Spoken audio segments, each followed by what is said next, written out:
Hello दोस्तों, नमस्कार। अभी की सबसे बड़ी खबर आ रही है मालदीव से, जहां पर मालदीव के राष्ट्रपति मुइज़ू ने कहा है कि वो भारत के हेलीकॉप्टर का इस्तेमाल नहीं करेगा। जी हां दोस्तों, मेडिकल इमरजेंसी में ये विमान करते थे मदद, अब मुइज़ू ने मना किया है। बताएंगे इसके पीछे सबसे बड़ा कारण, अचानक ये फैसला क्यों लिया गया है। साथ ही साथ आपको बताएंगे भूटान में प्रधानमंत्री नरेंद्र मोदी जी को मिला सर्वोच्च नागरिक सम्मान पुरस्कार पाने वाले बने पहले प्रधानमंत्री। साथ ही साथ बताएंगे चीन का काल तैनात करने जा रहे दो पड़ोसी देश, भारत का ब्रह्मोस, अमेरिका का टॉम हॉग। बताएंगे कौन है वो दोनों पड़ोसी। साथ ही साथ अरविंद केजरीवाल की गिरफ्तारी पर सत्यपाल मलिक हो रहे हैं ट्रेंड, भविष्यवाणी की भी है चर्चा। एक से एक जानकारी बताएंगे, बस आप वीडियो के अंत तक बने रहेगा। और हमेशा की तरह मानते हैं कि भारत के दुश्मन भारत को लेकर कितनी भी चालें चलने वो कामयाब नहीं हो पाएंगे। तो इस वीडियो को लाइक करके, चैनल को सब्सक्राइब करके, बेल आइकन दबा के कमेंट में जय हिंद जरूर कहिएगा। बात करें पहली बड़ी खबर की, जहां मालदीव नहीं करेगा भारत के हेलीकॉप्टरों का इस्तेमाल, जान बचाने वाले प्लेन से भी मुइज़ू को हुई दिक्कत। बता दें मालदीव की सरकार भारतीय सैनिकों को वापस भेज रही है। इस बीच मुइज़ू सरकार का इरादा है कि मालदीव राष्ट्रीय रक्षा बल यानी MNDF 2 भारतीय हेलीकॉप्टर और एक डोनियर विमान का इस्तेमाल भी बंद कर दें। इन विमानों और हेलीकॉप्टरों का इस्तेमाल विभिन्न उद्देश्यों के लिए किया जाता है। इसके संचालन के लिए यहाँ भारत के सैनिक भी मौजूद थे। मोहम्मद मुइज़ू के अनुरोध पर भारत मालदीव में मौजूद 89 भारतीय सैनिकों को वापस लेने पर सहमत हुआ है। दोनों देशों के बीच बातचीत के बाद विमान संचालन के लिए सैनिकों की जगह नागरिकों को लाने पर सहमति बनी। मालदीव की मीडिया रिपोर्ट्स के मुताबिक भारतीय सैनिकों का पहला जत्था 10 मार्च को रवाना हुआ और आखिरी जत्था 10 मई तक रवाना होगा। वहीं सैनिकों की जगह विमान संचालन करने वाले नागरिक कर्मियों का पहला जत्था मालदीव पहुंचा। सैनिकों की जगह अब वो विमान और हेलीकॉप्टरों का संचालन कर रहे हैं। लेकिन अब जो ये सबसे बड़ी खबर निकल कर सामने आई है कि अब भारत के विमान का भी इस्तेमाल नहीं करेगा मुइज़ू। सैनिकों को तो बाहर जाने को कहा ही कहा, लेकिन अब विमान भी भारत का विमान इस्तेमाल नहीं करेगा मुइज़ू। जी हाँ, आखिर मुइज़ू ये किसके इशारे पर इतना बड़ा फैसला ले रहे हैं और लगातार भारत विरोधी फैसला ले रहे हैं। आपको याद होगा दोस्तों, जो हमारी खबरें डेली देखते हैं उनको पता होगा कि आज से 3 दिन पहले भारत विरोधी यामीन ने भी कहा था कि भारत के सैनिक चाहे सिविल ड्रेस में ही क्यों ना हो, उनको भी मालदीव को नहीं रखना चाहिए। आपको बता दें मुइज़ू हमेशा से यामीन की बात मानते हैं, क्योंकि यामीन ही उनके करता धरता है। बहरहाल दोस्तों, ऐसे में किस किस को लगता है कि ये चाइना के बहकावे पे, चाइना के इशारे पर ये एक्शन लिया जा रहा है मुइज़ू के द्वारा। आपकी जो भी इस पर राय हो कमेंट में लिखकर अवश्य बताएगा। लेकिन भारत से दुश्मनी वाकई में मालदीव को महंगी तो पड़ने वाली है। जी हाँ दोस्तों, अगली खबर की बात करें, जहां भूटान में प्रधानमंत्री मोदी जी को मिला सर्वोच्च नागरिक सम्मान पुरस्कार पाने वाले बने पहले प्रधानमंत्री। जी हाँ, भूटान में प्रधानमंत्री नरेंद्र मोदी को सर्वोच्च नागरिक सम्मान से नवाजा गया है। वो भूटान में यह सम्मान पाने वाले पहले ऐसे व्यक्ति हैं जिन्हें दूसरे देश के प्रमुख के तौर पर यह प्रतिष्ठित पुरस्कार दिया गया है। भूटान में ऑर्डर ऑफ द ड्रक गयाल्पो अब तक भूटानी हस्तियों को ही दिया गया है। भूटान नरेश जिग्मे खेसर नामग्याल वांगचुक ने पीएम मोदी के दौरे के पहले दिन ही उन्हें इस अवार्ड से नवाजा है। अब तक ये पुरस्कार केवल 4 ही प्रतिष्ठित लोगों को दिया गया है। इससे पहले 2008 में ये पुरस्कार रॉयल क्वीन आशी केसांग वांगचुक को दिया गया था। इसके लिए कांग्रेचुलेशन पीएम मोदी जी कहना कमेंट में मत भूलिएगा आप लोग। साथ ही साथ आपको बताते प्रधानमंत्री मोदी के स्वागत में सड़कों पर उमड़े भूटान के लोग, कहा हम खुश नसीब, भारत हमारा दोस्त। जी हाँ, बताते प्रधानमंत्री नरेंद्र मोदी जी आज ही सुबह नई दिल्ली से भूटान की राजधानी थिम्पू के लिए रवाना हुए और कुछ ही घंटे में वो भूटान पहुंच भी गए। पीएम मोदी का भूटान दौरे को लेकर भूटान के लोग बेहद खुश हैं और उनकी खुशी का अंदाजा इसी बात से लगाया जा सकता है कि जगह जगह थिम्पू की सड़कों के किनारे लोग प्रधानमंत्री मोदी के स्वागत के लिए खड़े दिखाई दिए। जैसा कि आप भी स्क्रीन पर देख पा रहे हैं, प्रधानमंत्री मोदी के स्वागत में बड़ी संख्या में बच्चे भी सड़क पर दिखाई दिए। बच्चों ने अपने हाथों में भारत और भूटान के झंडे पकड़े हुए थे। प्रधानमंत्री मोदी ने भी बच्चों को निराश नहीं किया और लोगों से मिलते हुए बच्चों को उन्हें दुलार किया। कई स्कूलों के बच्चे भी पीएम मोदी के स्वागत में अपने हाथों में तिरंगा झंडा पकड़े दिखाई दिए। ऐसे में जहां भी भारत की तरक्की की बात हो, जहां भी भारत का नाम हो, जहां भी भारतीय नागरिकों को सम्मान मिले, इन खबरों को देखकर एक एक भारतीयों को बड़ा ही गौरवान्वित महसूस होता है। क्या आप भी गौरवान्वित महसूस कर रहे हैं? बताइएगा जरूर। नेक्स्ट खबर बता दें, भारत की ब्रह्मोस, अमेरिका की टॉम हॉक। जी हाँ, चीन का काल तैनात करने जा रहे दो पड़ोसी देश। बता दें चीन काफी समय से अपने पड़ोसियों के समुद्री क्षेत्र में आक्रामक तरीके से घुसपैठ कर रहा था, लेकिन अब चीन को उसी की भाषा में जवाब मिलने जा रहा है। चीनी नौसेना के आक्रामक रवैये का जवाब देने के लिए दो पड़ोसी जापान और फिलीपींस ऐसे हथियार तैनात करने जा रहे हैं जिन्हें चीन के लिए काल माना जा रहा है। मार्च के अंत तक फिलीपींस को अपनी पहली anti ship cruise missile BrahMos मिलने की उम्मीद है, तो वहीं जापान अपने सुरक्षा बलों को टॉम हॉक मिसाइलों को संचालित करने के लिए प्रशिक्षण शुरू करने की योजना बना रहा है। ये बताता है कि इस इलाके में चीन का मुकाबला करने के लिए तैयारियां शुरू हो गई हैं। ब्रेकिंग डिफेंस की रिपोर्ट के अनुसार फिलीपींस और जापान में हथियारों की तरफ से ये दौड़ यूं ही नहीं है, इसके लिए चीन ही जिम्मेदार है। नेक्स्ट खबर बता दें, नाइजर में हुए आतंकवादी हमले में 23 सैनिकों की मौत, 30 आतंकी भी हुए ढेर। जी हाँ, पश्चिमी अफ्रीकी देश नाइजर के उत्तर पश्चिमी झोर में आतंकवादियों ने एक सैन्य टुकड़ी को निशाना बनाते हुए अंधाधुंध गोलीबारी की। इस गोलीबारी में कम से कम 23 नाइजर सैनिकों की मौत हो गई, जबकि 17 अन्य घायल हो गए। रक्षा मंत्रालय ने गुरुवार को यह बहुत बड़ी जानकारी दी है। जी हाँ, नाइजर सैनिकों की एक टुकड़ी उग्रवाद प्रभावित टिल्ला बेरी इलाके में एक ऑपरेशन से वापस लौट रही थी, तभी अचानक वाहनों पर सवार होकर 100 से अधिक हथियारबंद आतंकवादियों ने सैन्य टुकड़ी पर ताबड़तोड़ हमला कर दिया। नेक्स्ट खबर बता दें, अरुणाचल प्रदेश पर भारत के साथ आया अमेरिका तो चाइना के बदले सुर। ग्लोबल टाइम्स अब करने लगा शांति की बात। जी हाँ, अमेरिका के विदेश विभाग ने बीते बुधवार को अरुणाचल प्रदेश को लेकर एक बयान दिया था, जिसमें इसे भारत का अंग माना था। इसके साथ ही अमेरिका ने कहा था कि वास्तविक नियंत्रण रेखा पर यथास्थिति बदलने के किसी भी सैन्य या नागरिक प्रयास का मजबूती से विरोध करता है। अमेरिका के बयान के बाद जाहिर है कि चीन तिलमिलाया है। चीन के सरकारी पत्र ग्लोबल टाइम्स ने अमेरिका के खिलाफ जमकर जहर उगला है, लेकिन हैरानी करने वाली बात यह है कि ग्लोबल टाइम्स भारत से शांति की अपील कर रहा है। ग्लोबल टाइम्स ने लिखा कि उसे उम्मीद है कि भारत शांति से काम लेगा। ग्लोबल टाइम्स ने अपने एक लेख में अमेरिकी बयान का जिक्र करते हुए कहा कि अमेरिका का यह बयान ऊपरी तौर पर तो भारत की मदद करता दिखाई देता है, लेकिन असल में यह भारत के हाथ में धीमा जहर दे रहा है। चीनी सरकार के मुखपत्र ने आगे लिखा, क्या भारत इसको लेगा? हम उम्मीद करते हैं कि भारत शांत और संयमित रहेगा। दरअसल चीन प्रोपेगेंडा के तहत अरुणाचल प्रदेश को तिब्बत प्रांत का हिस्सा बताता है और इसे जंगनान कहता है। चीन यहाँ पर भारत के किसी भी नेता के आने का विरोध करता है, लेकिन इस बार ग्लोबल टाइम्स के बदलते सुर से ये सवाल उठ रहे हैं कि क्या अरुणाचल प्रदेश पर चीन की नीति पीछे हट रही है या आने वाले समय में फिर एक बार ऐसा ही जहरीला बयान देगा चाइना? आपको क्या लगता है दोस्तों? अपनी राय अवश्य दीजिएगा। अगली खबर बता दें, पेप्सिको की पूर्व बॉस इंदिरा न्यूई ने अमेरिका में भारतीय छात्रों को किया सावधान। बता दें, अमेरिका में भारतीय छात्रों से जुड़ी दुखद और चिंताजनक घटनाओं के बीच पेप्सिको की पूर्व सीईओ इंदिरा न्यूई ने उन्हें सतर्क रहने, स्थानीय कानूनों का सम्मान करने की सलाह दी है और उनसे अपनी सुरक्षा सुनिश्चित करने के लिए नशीली दवाओं या अत्यधिक शराब पीने से बचने का आग्रह किया है। विश्व स्तर पर सबसे शक्तिशाली और प्रभावशाली व्यावसायिक अधिकारियों में से एक माने जाने वाली सुश्री न्यूई ने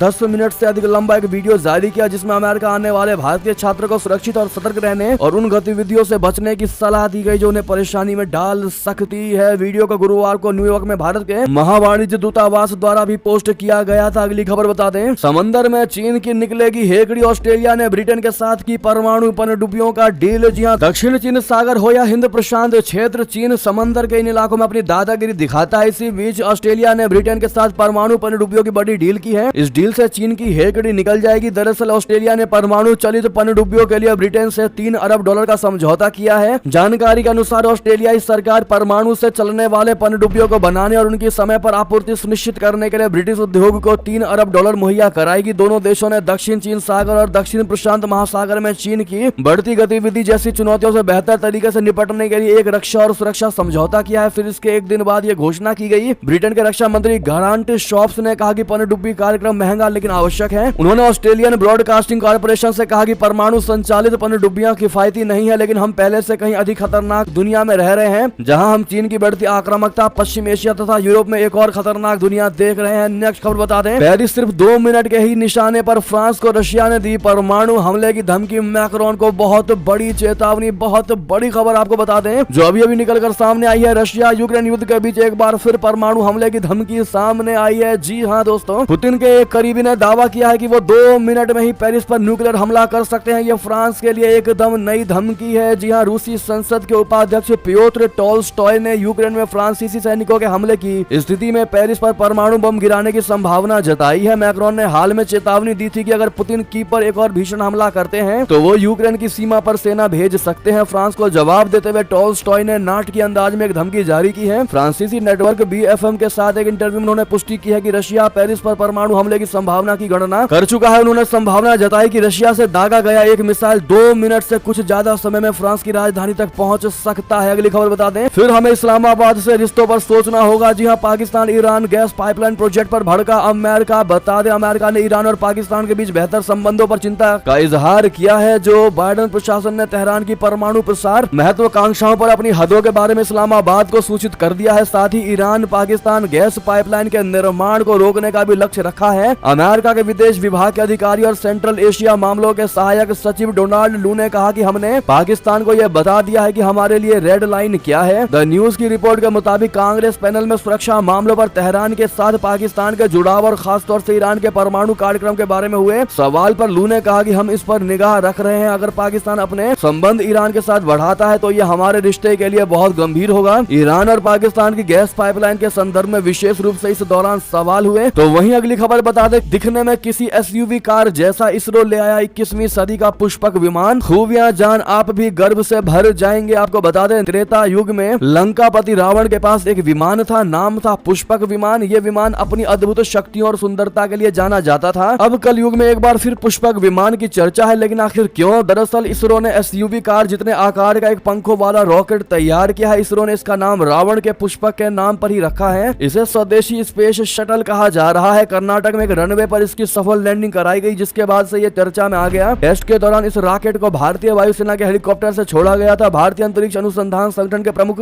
एस सोमनाथ ने इस परीक्षण के परिणाम को बहुत अच्छा और सटीक बताया। आप लोग क्या कहेंगे दोस्तों इस पुष्पक विमान को लेकर? इसरो के पुष्पक विमान को लेकर कमेंट में लिखकर जरूर बताइएगा। नेक्स्ट खबर आपको बता दें, जहां अब चीन की खैर नहीं, भारत करने जा रहा बीजिंग किलर K4 मिसाइल का परीक्षण। बता दें, भारत जल्द ही K4 का परमाणु मिसाइल का परीक्षण करने वाला है। इसके लिए बंगाल की खाड़ी और उससे सटे क्षेत्रों में चेतावनी जारी की गई है। यही नहीं, चुने गए क्षेत्र में आगामी 3 और 4 अप्रैल को नो फ्लाई जोन भी घोषित कर दिया गया है। भारत के इस परमाणु मिसाइल परीक्षण से पड़ोसी देश चीन भी घबराया हुआ है। यही वजह है कि उसने परीक्षण से पहले हिंद महासागर में अपने जासूसी जहाज युआन वांग 3 को उतार दिया है। उम्मीद जताई जा रही है कि जल्द ही यह जहाज मक्का जलडमरू मध्य को पार करते हुए बंगाल की खाड़ी में प्रवेश कर जाएगा। मीडिया रिपोर्ट के मुताबिक भारत इस मिसाइल को पनडुब्बी से लॉन्च करने वाला है। खास मिसाइल को बीजिंग किलर मिसाइल के रूप में भी जाना जा रहा है। इसकी रेंज करीब 4000 किलोमीटर है। यह मिसाइल पारंपरिक वॉरहेड के साथ परमाणु हमले को अंजाम देने में माहिर है। भारत के मिसाइल परीक्षण पर चीन लगातार अपनी नजर बनाए हुए है और यही वजह है कि उसने अपने उपग्रह और मिसाइल ट्रैकिंग पोत को समुद्र में उतार दिया है। युआन वांग 3 आधुनिक युग का पोत है। यह पोत कई शक्तिशाली एंटीना से लैस है जो मिसाइलों को अच्छी तरह से ट्रैक करने में माहिर है। ऐसे में भारत को इसके लिए ऑल द बेस्ट कहना मत भूलेगा। नेक्स्ट खबर बता दें, बहुत बड़ी खबर, अरविंद केजरीवाल की गिरफ्तारी पर सत्यपाल मलिक हो रहे हैं ट्रेंड। भविष्यवाणी की है चर्चा। आपको बता दें, दिल्ली के मुख्यमंत्री अरविंद केजरीवाल की गिरफ्तारी के बाद कई नेताओं के बयान आ रहे हैं। कांग्रेस की ओर से राहुल गांधी, संदीप दीक्षित जैसे नेताओं ने उनके साथ खड़े रहने की बात कही है, तो वहीं अखिलेश यादव जैसे नेताओं ने भी गिरफ्तारी पर सवाल उठाए हैं। इस बीच ट्विटर पर सत्यपाल मलिक ट्रेंड हो रहे हैं। उन्होंने बीते साल एक इंटरव्यू में कहा था कि अरविंद केजरीवाल को लोकसभा चुनाव से पहले अरेस्ट किया जा सकता है। उनकी बात सही साबित हुई है। ऐसे में उनके बयान की क्लिप को शेयर करते हुए लोग टिप्पणी कर रहे हैं कि मलिक की भविष्यवाणी सही साबित हुई। खुद सत्यपाल मलिक ने भी इस बारे में ट्वीट किया है और कहा कि मैंने तो पहले ही कहा था कि केजरीवाल को चुनाव से पहले ही अरेस्ट किया जाएगा। यही नहीं, पीएम नरेंद्र मोदी का नाम लिए बिना ही सत्यपाल मलिक ने हमला बोला। उन्होंने कहा कि गद्दी पर बैठा तानाशाह डरपोक आदमी है जो देश की सरकारी एजेंसियों का गलत इस्तेमाल कर रहा है। बता दें कि सत्यपाल मलिक बीते कई सालों से पीएम नरेंद्र मोदी पर सीधा हमला बोलते रहे हैं। किसान आंदोलन के दौरे से ही वो पीएम मोदी सरकार पर हमलावर हो रहे हैं। जी हाँ, आपको याद दिला दे जिनको नहीं पता, कुछ दिन पहले सत्यपाल मलिक के घर पर भी सीबीआई की टीम पहुंची थी। जम्मू कश्मीर में एक हाइड्रो इलेक्ट्रिक प्रोजेक्ट के ठेके में गड़बड़ी के मामले में टीम उनके घर पर पहुंची थी। उस दौरान सत्यपाल मलिक अस्पताल में एडमिट थे। साथ ही साथ अगली खबर आपको बता दें, गिरफ्तारी के बाद सीएम केजरीवाल का पहला रिएक्शन, कहा चाहे अंदर रहूं या बाहर, मेरा जीवन देश के लिए समर्पित। जी हां, दिल्ली के कथित आबकारी नीति यानी दिल्ली लिक्वर पॉलिसी से जुड़े घोटाले से जुड़े मनी लॉन्ड्रिंग मामले ईडी ने सीएम केजरीवाल को गिरफ्तार किया। यह पहला मौका है जब किसी केंद्रीय एजेंसी ने मौजूदा मुख्यमंत्री को गिरफ्तार किया हो। गिरफ्तारी के बाद लगातार आम आदमी पार्टी समेत INDIA के घटक दलों के नेता केंद्र सरकार को निशाने पर ले रहे हैं। इस दौरान अपने विरुद्ध प्रवर्तन निदेशालय के एक्शन को लेकर मुख्यमंत्री अरविंद केजरीवाल ने पहले प्रतिक्रिया दी। मीडिया के सवाल का जवाब देते हुए दिल्ली के मुख्यमंत्री अरविंद केजरीवाल ने कहा कि वे जेल में रहे या फिर बाहर देश के लिए काम करते रहेंगे। दिल्ली के मुख्यमंत्री ने कहा चाहे मैं अंदर रहूं या बाहर, मेरा जीवन देश के लिए समर्पित है। इसी बीच आपको ये भी बता दें, बड़ी खबर, अन्ना हजारे का भी केजरीवाल की गिरफ्तारी पर बयान आया है दोस्तों। जहां उन्होंने कहा कि मैंने उसे शराब से दूर रहने के लिए कई बार कहा था, लेकिन उसने अधिक पैसे के लिए पॉलिसी बना ली। ये शराब नीति मामले में अपने पूर्व शिष्य दिल्ली के मुख्यमंत्री अरविंद केजरीवाल को गिरफ्तारी पर सामाजिक कार्यकर्ता अन्ना हजारे की कई तीखी टिप्पणियों में से एक है। अन्ना हजारे ने कहा कि आम आदमी पार्टी को शराब नीति बनानी ही नहीं चाहिए थी। उन्होंने कहा मुझे बहुत दुख है कि अरविंद केजरीवाल जैसा आदमी जो कभी मेरे साथ काम करता था और शराब के खिलाफ आवाज उठाता था, आज वो शराब नीति बना रहा है। कार्यकर्ता ने कहा लेकिन क्या किया जा सकता है, अब जो भी होगा कानून के मुताबिक होना चाहिए, ये कहा है दोस्तों अन्ना हजारे जी ने। यानी खुलकर उन्होंने न्याय प्रणाली का सपोर्ट किया और कहा है कि जो होगा कानून के तहत ही होगा, इसमें मैं कुछ नहीं कह सकता। साथ ही साथ आपको अंतिम और बड़ी खबर बता दे, कांग्रेस के कन्हैया कुमार को लगा तगड़ा झटका। गिरिराज सिंह के बेगूसराय में सीपीआई ने अवधेश राय को दे दिया टिकट। जी हां, बिहार में महागठबंधन के 5 घटक दलों में सीट बंटवारे की औपचारिकता और ऐलान के बिना ही कैंडिडेट को सिंबल देना और नाम घोषित करना शुरू हो गया है। भारतीय कम्युनिस्ट पार्टी यानी सीपीआई ने जेएनयू छात्र संघ के पूर्व अध्यक्ष कन्हैया कुमार के लिए बेगूसराय लोकसभा सीट मांग रही कांग्रेस को तगड़ा झटका देते हुए केंद्रीय मंत्री और बीजेपी नेता गिरिराज सिंह की सीट पर 3 बार के विधायक अवधेश राय को टिकट दे दिया है। जी हां, भारतीय जनता पार्टी ने अब तक बिहार में किसी उम्मीदवार के नाम की घोषणा नहीं की है, लेकिन आसार है कि बेगूसराय से गिरिराज सिंह को ही पार्टी फिर से टिकट देगी। भाजपा से टिकट के लिए राज्यसभा सांसद राकेश सिन्हा भी जी जान से जुटे हैं। बेगूसराय में लोकसभा चुनाव के चौथे चरण में 13 मई को मतदान होना है, जिसके लिए नामांकन 18 अप्रैल से शुरू होगा। बहरहाल कन्हैया कुमार को यह तगड़ा झटका दिया है सीपीआई ने। बहरहाल इस पर आपकी क्या राय होगी दोस्तों, कमेंट में लिखकर जरूर बताएगा। साथ ही साथ ये थी अभी की सारी बड़ी खबरें। आपको हमारी खबर कैसी लगी, आशा करता हूँ बहुत अच्छी लगी होगी। अगर थोड़ी भी अच्छी लगी तो इस वीडियो को दोस्तों में, भाइयों में, साथियों में, रिश्तेदारों में शेयर अवश्य कर दीजिएगा। और अभी कर दीजिए इस वीडियो को लाइक, चैनल कर दीजिए सब्सक्राइब, बेल आइकन दबाइए। साथ ही कमेंट बॉक्स में लिख दीजिएगा जय हिंद जय भारत। और यहाँ तक बने रहने के लिए सभी का बहुत बहुत धन्यवाद। जय हिंद।